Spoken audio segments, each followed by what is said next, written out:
তোমাকে চেয়েছিলাম বলে তাকে ছেড়ে দিয়েছিলাম আমি, যার কাছে সবচেয়ে দামি ছিলাম আমি।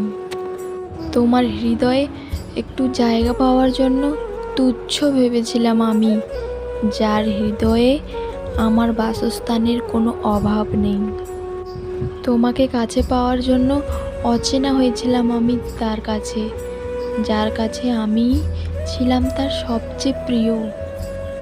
তোমার ভালোবাসা একা পাওয়ার লোভে আমি তাকে অবহেলা করেছি, যার আকাশে একটা মাত্র আমিই ছিলাম নক্ষত্র।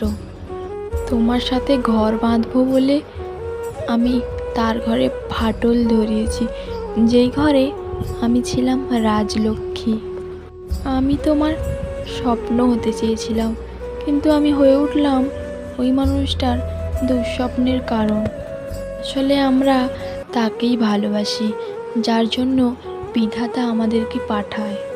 মানুষের মনে আফসোসের উদয় তখনই ঘটে যখন মানুষ তার আগে ফেলে আসা সময়ে ফিরে যেতে চাইলেও ফিরে যাওয়ার কোনো উপায় পায় না।